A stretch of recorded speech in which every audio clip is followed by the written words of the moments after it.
Chapter 7, Number 34. An object is acted on by the force shown in the figure. What is the final position of the object if its initial position is 0.40 meters and the work done on it is equal to either 0.21 joules or minus 0.19 joules?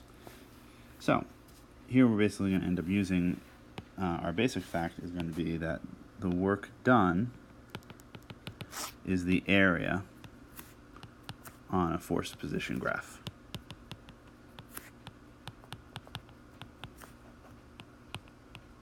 So in case A, for instance, our area needs to be 0.21. We start at this location, 0.40. So if we say, well, we can certainly say, how far over do we have to get? So I'm going to say, let's start off with, how hard is it for us to get to 0.50 if we move that way? So that little area, which I'm going to call area 1, is 0.8 of a Newton times 1/10 meter, or 0.08. Oops.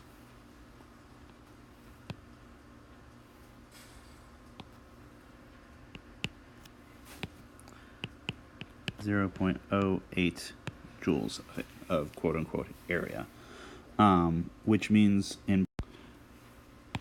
so now I'm going to figure out how much work is done in traversing this entire block.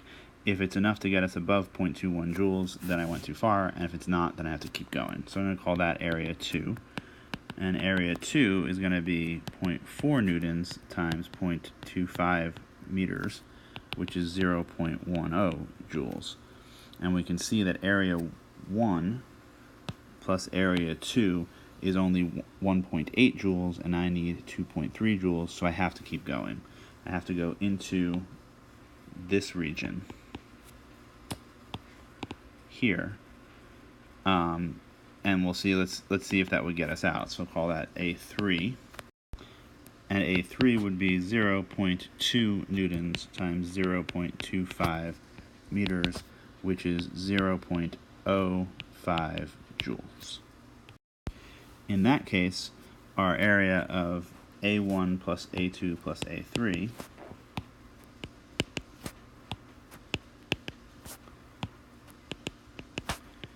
is 0.23 joules, which is too much. So we have gone astray. Something has gone wrong. So I have gone too far into the purple region. So I'm going to now undo that. And I'm going to say instead, let's talk about going into some distance into there, which I'm going to call A3 star, if I go some extra distance past 0.75. And what I need is I need that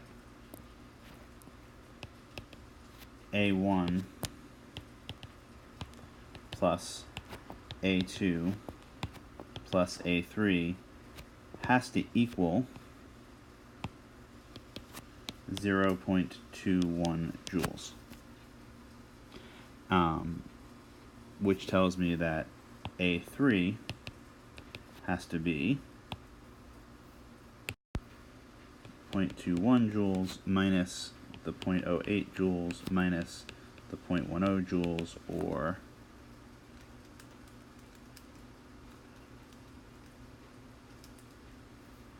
0.03 joules, which is fine. But we also know that A3, and cover a little bit of room for myself over here, we also know that A3 is 0.2 newtons times this distance. So we get that the distance we travel is 0.03 joules over 0.2 newtons, which is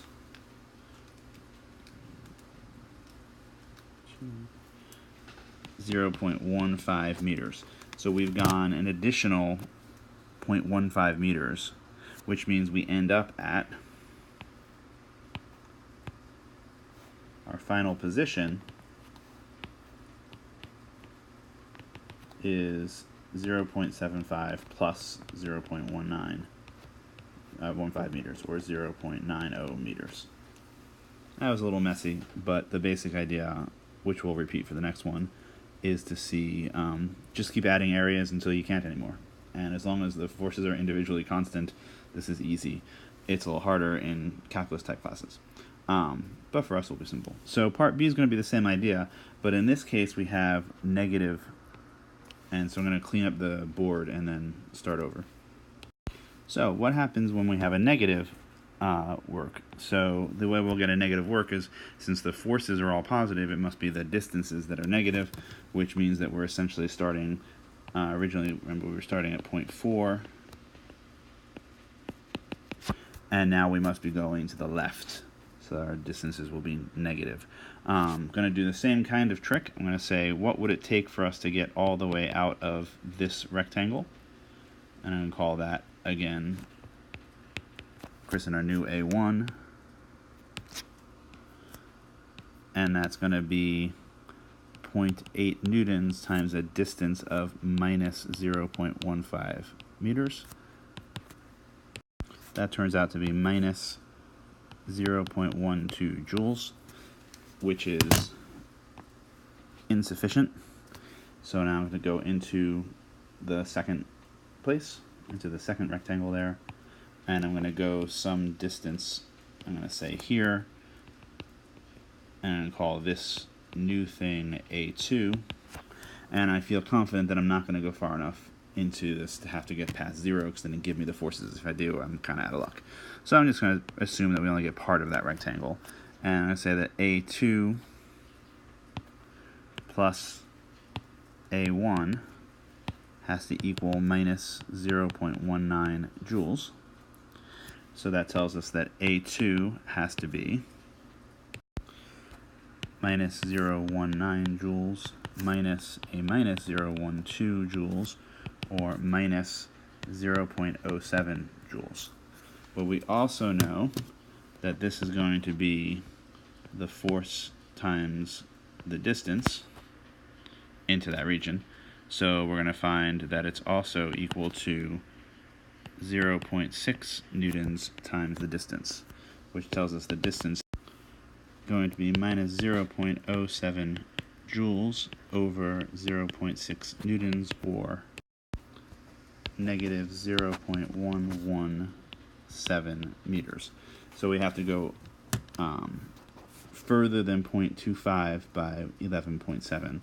So our actual final position here, x final, is going to be the 0.25 meters of the edge minus 0.117 meters to get us 0.133 meters. So we're going to end up at something like 0.13 meters.